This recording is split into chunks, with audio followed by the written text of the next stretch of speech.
అందరికీ నమస్కారం. ఈరోజు కథ కర్ణ పార్ట్ 15. రాసిన వారు మిస్టర్ ఏ గారు. ఇక స్టోరీలోకి వెళ్తే, ఆ కర్ణ మన వినయ్ అని దివ్య చెప్పగానే కుమార్ ఆశ్చర్యపోయాడు. దివ్య, నేను చెప్తుంది నిజమండి. కుమార్, నాకేం అర్థం కావడం లేదు. కర్ణ వినయ్యా? అవును, వినయ్యే కర్ణ అని నీకెలా తెలుసు? నేను ఇక్కడికి వచ్చాక ఆ కర్ణ కేస్ స్టడీ చేశా. కరెక్ట్గా అమ్మాయిలకు అన్యాయం చేయాలన్న వారిని కర్ణ చంపిన రోజు వినయ్ కూడా కాలేజ్కి వచ్చేవాడు కాదు. లాస్ట్గా మొన్న అమ్మాయిలను బలవంతంగా విదేశాలకు అమ్ముదామని చూసిన వాళ్ళను చంపిన చోట మాకు ఒక బుల్లెట్ దొరికింది. మేమక్కడ ఉన్న అమ్మాయిలను అడిగితే అది కర్ణకి తగిలిందని చెప్పారు. కరెక్ట్గా ఆ ఇన్సిడెంట్ జరిగిన తర్వాత వినయ్ చేతికి గాయమైంది. అప్పుడే మాకు వినయ్ దొరికిపోయాడు. మేము ఆ కేసుపై వివరాలు సిబిఐ ఆఫీస్కి పంపించాము. ఇప్పుడు రేపే వినయ్ని అరెస్ట్ చేయమని ఆర్డర్స్ వచ్చాయి. అయితే రేపు వినయ్ని అరెస్ట్ చేస్తావా? అదే నాకు అర్థం కావడం లేదు. వినయ్ని అరెస్ట్ చేస్తే నేను మన కుటుంబం దృష్టిలో చెడ్డదాన్ని అవుతా. వేరే వాళ్ళు వినయ్ని అరెస్ట్ చేస్తే వినయ్ని బయటికి తీసుకువచ్చే ఛాన్స్ ఉండదు. అందుకే ఏది చేయాలో తెలియటం లేదు.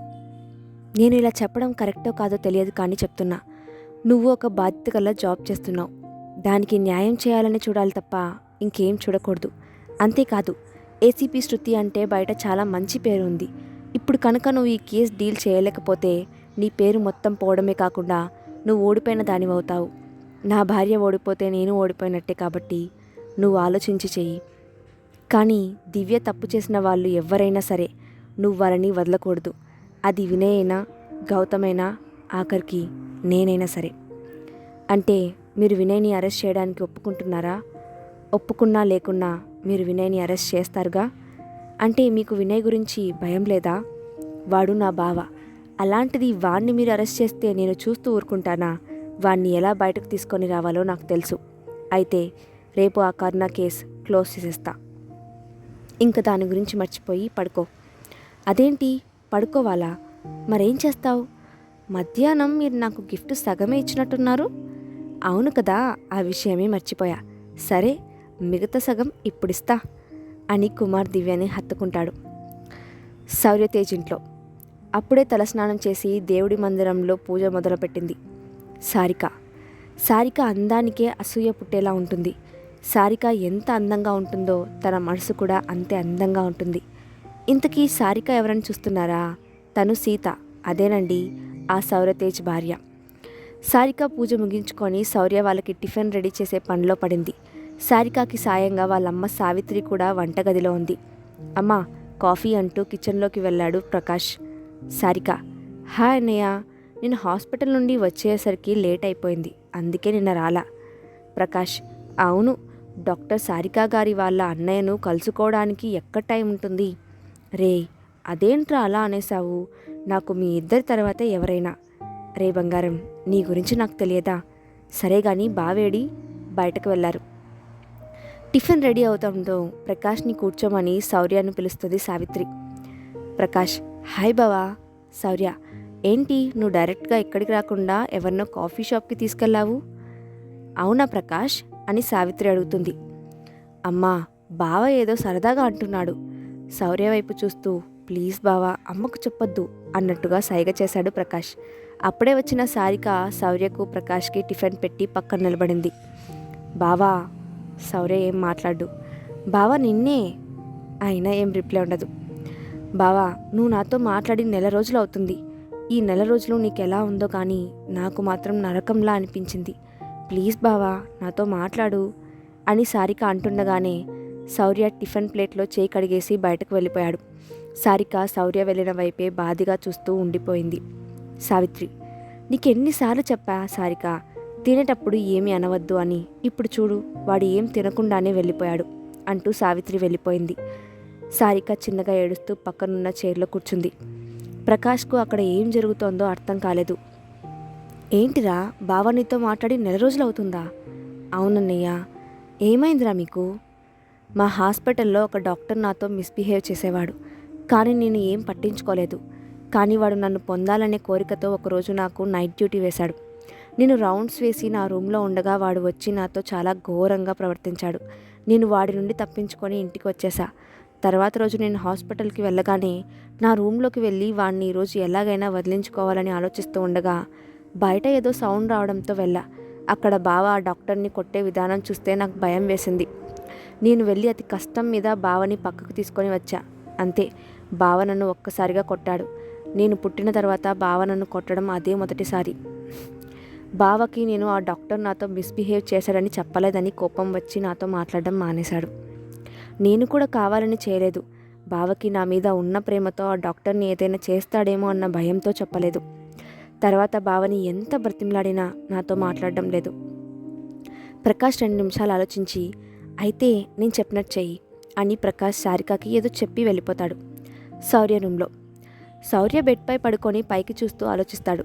ఇంతలో సారిక రూమ్లోకి వచ్చి తన బ్యాగ్ తీసి తన బట్టలు అన్నీ సర్దుతుంది. అది చూసిన శౌర్య ఎక్కడికి వెళ్తుందో అడగాలని ఉన్నా అడగలేదు. ఇంతలో సారిక ఫోన్ రింగ్ అవుతుంది. సారిక ఫోన్ లిఫ్ట్ చేసి మాట్లాడుతుంది. హా చెప్పు సుధా, ఇప్పుడే బయలుదేరుతున్నా. ఇక్కడ ఉండే కన్నా అక్కడ హాస్టల్లో ఉండడమే మేలు. హా, ఇక్కడ నుండి అక్కడే ఉంటా. అక్కడ నుండి హాస్పిటల్ కూడా దగ్గరే కదా. అక్కడికి వచ్చాక కాల్ చేస్తా అని సారిక ఫోన్ కట్ చేస్తుంది. అంటే ఇది ఇక్కడ నుండి హాస్టల్కి వెళ్తుందా? దీనితో మాట్లాడకపోయినా దీన్ని చూస్తూ ఉండిపోయేవాణ్ణి. కానీ ఇది నా నుండి దూరం వెళ్తే నేను తట్టుకోలేను అనుకొని వెంటనే శౌర్య వెళ్ళి సారికను వెనకాల నుండి కౌగిలించుకుంటాడు. ఈ ఊహించని చర్యకు సారిక కొంచెం భయంగా ఉంటుంది. కానీ ఆ కౌగిల్ని హాయిగా కళ్ళు మూసుకొని ఆస్వాదిస్తుంది. ముందుగా తేరుకొని సారిక, వదలండి, ఇంతకీ మీరెవరు? అదేంటి, నేనే నీ మొగుణ్ణి. మీకు ఇప్పుడు గుర్తొచ్చింది ఆ విషయం? మరి ఈ 4 రోజులు ఏమైపోయింది? సారీరా బంగారం, నువ్వు నాతో ఆ విషయం చెప్పలేదని కోపం వచ్చింది, అందుకే మాట్లాడలేదు. నీతో మాట్లాడకపోయినా నిన్ను చూస్తూ ఉండేవాడిని. కానీ నువ్వు ఇప్పుడు హాస్టల్కి వెళ్తే నేను భరించలేను. ప్లీజ్ బంగారం, నువ్వు వెళ్ళకు. నా ప్రాణం ఉన్నంత వరకు నేను నిన్ను విడిచి ఎక్కడికి వెళ్ళను. మరి బ్యాగ్ ఎందుకు సర్దావు? అది బావా, చెప్పు. నువ్వు నాతో మాట్లాడడానికి ఇలా అన్నయ్య చేయమన్నాడు.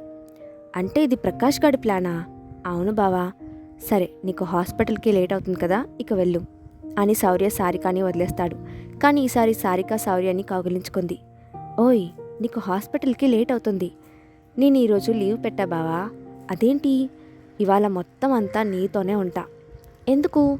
4 రోజుల నుండి నువ్వు నాతో మాట్లాడలేదు కదా, అందుకే ఈరోజు అంతా నీతోనే ఉంటా బావా, ప్లీజ్. సరే బావా, నిన్నొకటి అడుగుతా, చేస్తావా? చెప్పు బంగారం. నేను చెప్పే వరకు నన్ను ఈ కౌగిల్ నుండి దూరం చేయకు. అదేంటి? ప్లీజ్ బావా, నన్ను విడిపించుకొని ఎక్కడికి వెళ్ళకు. నేను ఈ రోజంతా ఇలాగే ఉండిపోతా. రోజంతా అంటే కష్టం, ఎందుకంటే మధ్యలో నీకు ఆకలి వేస్తే వెళ్తావుగా.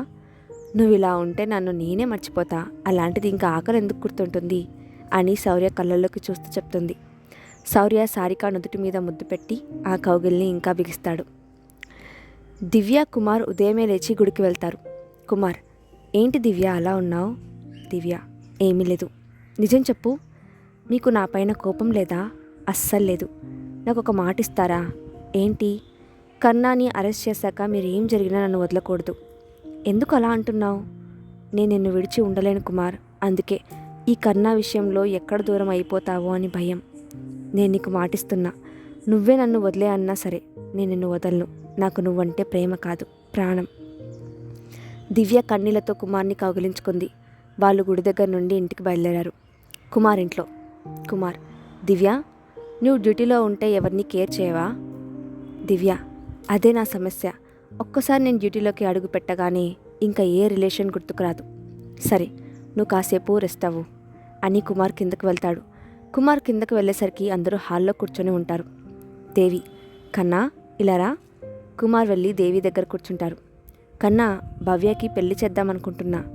కానీ అమ్మా, అది మాకు ప్రకాష్ గురించి చెప్పింది. తనతో ఒకసారి మాట్లాడి ఓకే చేద్దాం అనుకుంటున్నాం. సరే అమ్మా. దేవి, కన్నా, నువ్వు వీళ్ళందరిలో తెలివైన వాడివి కాబట్టి నువ్వే వీళ్ళని జాగ్రత్తగా చూసుకోవాలి. సరే అమ్మా అని అంటుండగానే పైనుండి దివ్య, బయట నుండి దివ్య టీం, ఇంకా కొంతమంది పోలీసులు వచ్చారు. పోలీసులు అందరూ వినయ్ని చుట్టుముట్టగానే అక్కడ ఏం జరుగుతుందో ఎవరికీ అర్థం కావట్లేదు. ఏంటి దివ్య ఇది? దివ్య ఏం మాట్లాడదు. కవిత, నిన్నే దివ్య, వినయ్ని ఎందుకు రౌండ్ చేశారు మీ టీం వాళ్ళు? దివ్య అక్కడే ఉన్న ఒక టేబుల్పై ఒక్కసారి గట్టిగా కొట్టి, ఇక్కడ నేను మాట్లాడేది మాత్రమే వినపడాలి, అర్థమైందా? అనగానే అందరూ సైలెంట్ అయిపోయారు. ముందుగా నేను ఇక్కడికి రావడానికి కారణం కర్ణాని పట్టుకోవడానికి, అందుకే ఇప్పుడు కర్ణాని అరెస్ట్ చేయడానికి వచ్చాం. కవిత: అంటే ఏంటి అర్థం? కర్ణ వినయ్యా? కాదు, దేవి. మరి? అనగానే దివ్య ఒకసారి గట్టిగా కళ్ళు మూసుకొని బాయ్స్ అనగానే వినయ్ చుట్టూ ఉన్న గన్స్ అన్నీ కుమార్ వైపుకు తిరిగాయి. యువర్ అండర్ అరెస్ట్ కర్ణ అని అనగానే అక్కడ ఉన్న వాళ్ళ కాళ్ళ కింద భూమి కంపించినట్టు అయింది. కుమారే కర్ణ అని నాకు తెలుసు అని దివ్య వస్తున్న కన్నీళ్ళని దిగమింగుతూ చెప్పింది. అందరికీ అక్కడ జరుగుతుంది అర్థమై వాళ్ళు భయంగా ఏం జరుగుతుందో అని చూస్తున్నారు. అప్పుడు కుమార్: నేను కర్ణ అనే విషయం నీకు తెలుసు అని నాకు తెలుసు స్వీటీ అని కుమార్ అనగానే దివ్యకి మైండ్ బ్లాక్ అయింది. ఇంకా ఉంది. సో కర్ణ ఎవరనేది రివీల్ చేసేసా. దివ్యకి కుమారే కర్ణ అనే విషయం తెలుసు అని కుమార్కి ఎలా తెలుసు? ప్రాణం కన్నా ఎక్కువగా ప్రేమించిన వాడిని దివ్య ఆ కేసు నుండి ఇప్పుడు ఎలా కాపాడుతుంది? నెక్స్ట్ పాటలు చూద్దాం. అక్షర దోషాలు ఉంటే క్షమించండి. Thanks for watching.